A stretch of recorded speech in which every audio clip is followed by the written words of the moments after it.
Hi, this is Jolene Peters. I'm here to quickly describe my briefing note that I wrote to a Mr. Rob McIsaac, the CEO of Hamilton Health Science.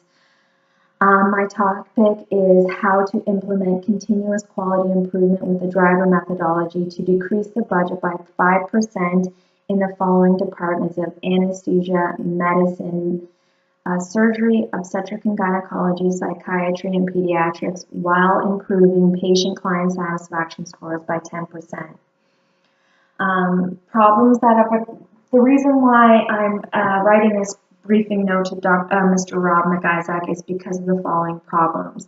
There are overworked full-time employees causing increased costs for overtime, which are causing assigned tasks to take much longer.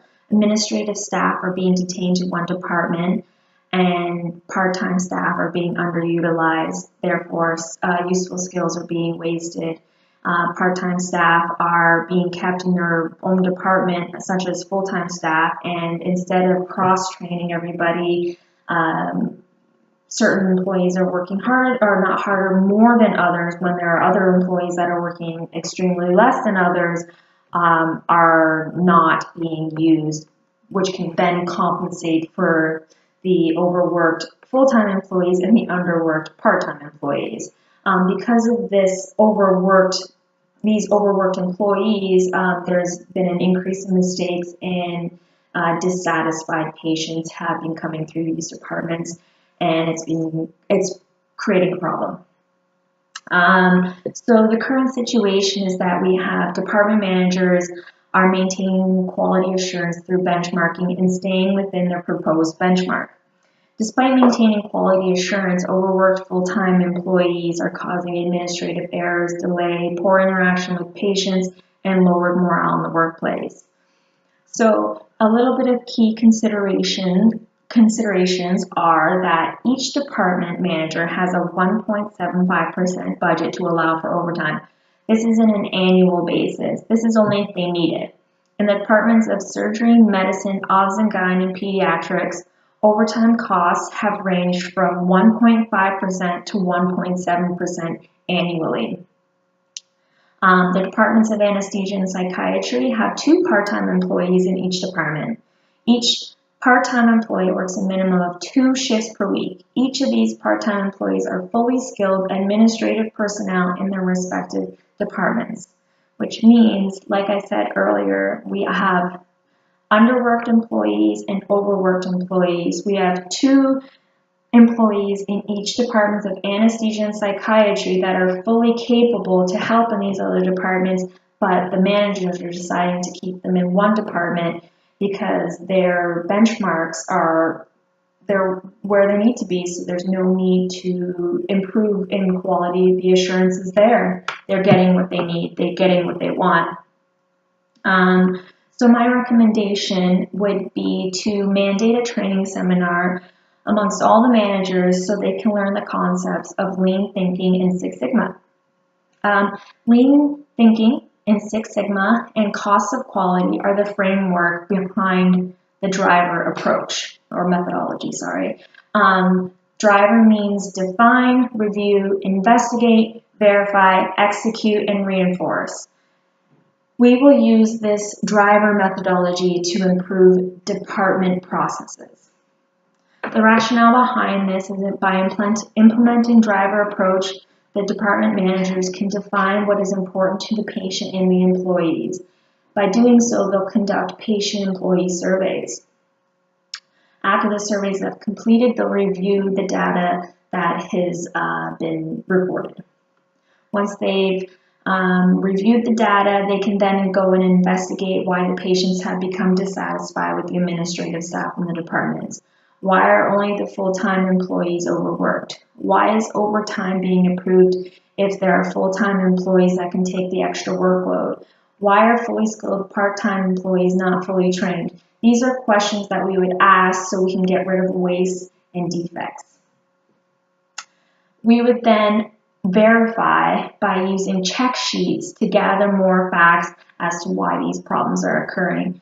By verifying the facts, we would then start to test a new process to fix the problems and see if those processes have created improvement.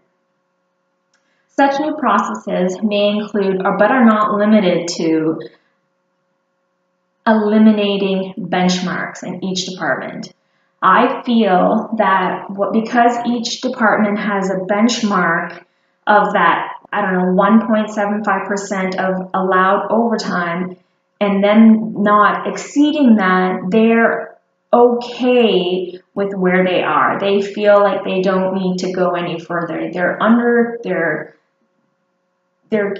fine where they are. So I feel like eliminating this will help them focus more on quality improvements such as training and job sharing rather than quality assurance. With a quality improvement mindset, these department managers will not only stay below their allowed budget for overtime, but they will also eliminate the defect altogether.